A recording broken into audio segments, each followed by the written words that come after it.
believe that even the rock is alive, being part of the planet. The planet itself is alive, but even the rocks that does not have flesh and blood,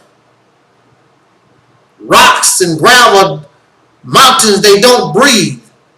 But the Native American people consider rocks and all these other things alive. And if you look at your body, since we do come from this earth, your fingernails are not alive. Your fingernails are dead cells connected to the living. It is part of life. So although the rock is not alive, it is connected to life. This is the only spirituality that's real. All this other fantasy stuff, and see, it's easily described, and it's easily, anybody can experience being spiritual, having a spiritual connection to another life.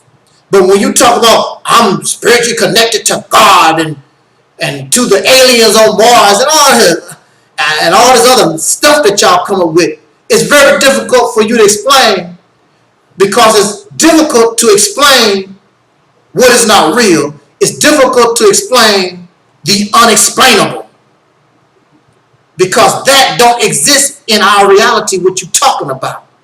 It only exists in Superman, Batman comic books. So, I am the divine masculine. This is the reality's temple on earth. If you're not spiritual, if you're not religious, why do you use these words divine and temple? So when you go to a restaurant and you get a pretty good meal and you say that meal was divine, does that mean you're spiritual or religious? There are many different definitions for the word divine. It can be used in different ways. I use the word because a group of black women who found some kind of love for me gave me the title divine masculine, which simply means a man, a male, who uplifts the female. No more, no less. That's the simple definition. And I accepted that title, divine masculine. The reality's temple. You're not religious and spiritual. You use a temple. What is this here? Your temple, which is part of on your head, is part of the brain, or connected to the brain, where the brain is located. They shoot you in the temple, chances are they're going to shot out your brain. Is that spiritual and religious? No, it has different definitions. Y'all need to stop that stuff. I'll make it clear. And then another thing. Who gave religious people the copyrights or the patent? You act like you own words. You do not own the word temple. You do not own the word spirituality. You do not own the words divine. You use it in the manner, the fictional fantasy type manner that you do and have for the last 4,000 years or whatever. And I will use it in the manner that I have decided to use it. But it is very clear that on this rostrum, I do not acknowledge spirits. I do not acknowledge God. So you are a disbeliever. No, I cannot disbelieve or believe, because I've never met this God that you're talking about. I never met him, her, or it. I had no interaction with. How can I talk about God when I've never seen this God, had no connection or interaction? So how I can neither believe or disbelieve. So that's not That's not even an issue here. So from there we go to Negro, you a coon. You a Sambo. You a sellout. You an agent. What is so sad? You have all these people who are supposed to be so have the supreme wisdom, higher knowledge. They are connected to the Most High. But yet and still, they repeat the words that was forced on us by racists. Coon is a word that did not come from no dark-skinned people. It's a word that comes from racists.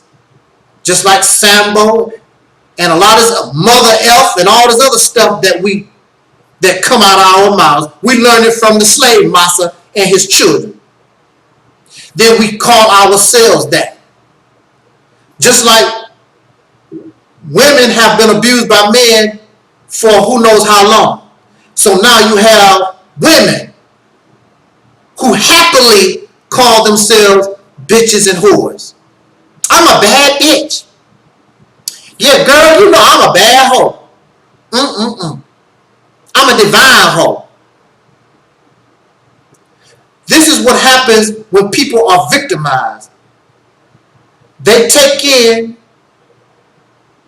and embrace the abuse of the oppressor. But here you are so silly and dumb. You have all this knowledge and you can't even create a word to degrade me of your own. You have to continue to use the words of the degrader, the oppressor, the hater, the racist Caucasian pink American people. That's very sad. And that's all that I was saying when I said we need to stop calling Tommy Sotomayor a coon. Just do the work. Stop being so childish. Who cares about what Tommy Sotomayor talks about? Do the work. The problem is you're not involved in the work. You have all this time. Let me talk about Tommy Sotomayor. Who cares about that dude? He's a dark European. He does not claim to be conscious. He's lost in space. Who cares? However, if you get involved in the work, doing the work, and be successful in that work, everything that he talks about and everything he stands for will soon begin to fall and crumble. Because your actions make him out a lie. But the reason why he stands so strong is because y'all fake. You're lazy and you're not real. Unlike the little girl that I was talking about in the beginning of the video, you really don't love black folks. You really don't love the people of soul. Many of you have another agenda. You want to get rich off soul people. You want to be a YouTube celebrity or some other nonsense. And the masses know who is real and the masses know who is fake. So you're only going to get a certain amount of folks that's going to support you. But as far as the masses of the people are concerned, you don't mean nothing to them. This is why many people all over this country, no matter how hard Louis Farrakhan tried to bring down the name of Malcolm X and paint that man as some messed up, mentally ill wacko, people all over this nation love Malcolm X because just by watching the old news clips, listen to him talk how he carried himself, reading his biography, you could tell this was a sincere and real man that cared for us in the best manner that he knew, along with Dr. King and Kwame Ture and so many, Marcus Garvey and so many of our other brothers and sisters. They was not in it for celebrity or the money.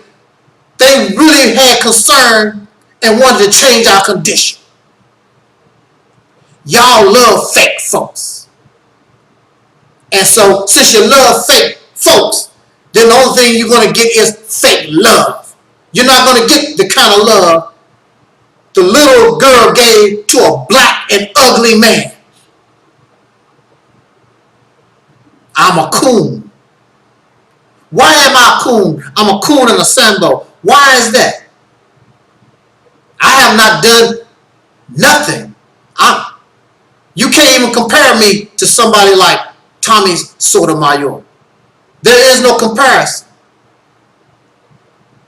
When I was 8 or 9 years old, I grew up in Jim Crow. I grew up in the racist South. I had to pledge allegiance to the flag of the United States of America. But when I was introduced to the teachings of the Honorable Elijah Muhammad, and I began to learn how to love my dark skin and my people, I was the only one in the whole school that refused to pledge allegiance to the flag, all by myself. My mother, my uncles, no adults supported me. And whatever I did, I always did it by myself. So you're looking for an organization, and you're looking for somebody to be friends with. You don't have to do that. Be who you are. Stand on your own. I was a little boy, and I found that the teachings of Elijah Muhammad was true, and I shot down every adult that I had to deal with. I'm a coon and a Sambo. I advocate separation. I do advocate nation building. I advocate we have the right to self-defense. I don't advocate interracial relationships. What you talking about? Oh, I know. The reason why I'm a coon and a Sambo is because I reject a lot of this comedic, Hebrew Israelite, Nation of Islam, fantasy fiction stuff that y'all got going on. And when I reject your teachings, I do it in a very civil and respectful manner. And what makes you so angry is that what I bring makes sense, it's logical, it sounds valid. You get angry at me because you should be rejecting fairy tales and fiction just like I do every day. But you want to hold on to fantasy and fiction in hopes that it will change or something. I don't know what you're looking for. We look insane trying to place a round peg in a square hole.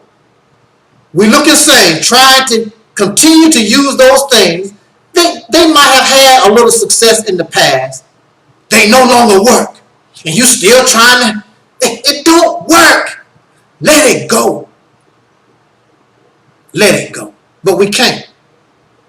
So you will continue to be in the condition that you're in because you can't let it go. Like a no good man that you love. Like a no good woman that you love, but you can't let them go. You hold on to them for dear life. Why? You can do bad by yourself. But you just loyal. I just love that man. He beat you every day. He steals your money. He makes fun of your children. Why are you holding on to this cat? The Black Power Wars. I really don't even want to spend time talking about the Black Power Wars. Black Revolution. It's not entertainment, the Black Power Awards. There's nothing entertaining about it. Award for what? The only award that you should be seeking is finally getting this beast off your back once and for all. That's the award. That's the reward. If that has not been done, then the Black Power Awards is nothing but cosmetic surgery. A fake breast, a fake nose, a fake chin. It's all fake because you have not been freed from the oppressor. Thus, the idea of black power does not exist. It's all fake. Either you're going to be real or you're going to be fake. I choose, let us be real. This is the Realist temple on earth. Black struggle is not about entertainment. Those brothers sniping police officers, there's nothing entertaining about that. The racist cops that's shooting our people down in the street, there's nothing entertaining about that. The black power wars, come on, y'all got to be joking. You don't take nothing serious. And I'm going to tell you why you don't take nothing serious in just a second. Let me move on. Speaking of these Kemetic, Nubian, Hebrew Israelite, all these different teachings that y'all come up with. Where y'all getting this stuff from? You a Hebrew Israelite. What Hebrew Israelite taught you what you teaching? I'm Kemetic. Who from Kemet taught you anything? African spirituality. What Africans are you getting this spirituality from? Where y'all getting this stuff from? It's fabrication, plagiarism, a whole bunch of mixed up stuff that sounds, I guess it sounds cool. You guys are impressed because somebody sounds smart. But when you think about it and really look at it, it's so corny. You might as well read Superman and Batman. Because actually that's all that it is. There's nothing real about it. African spirituality,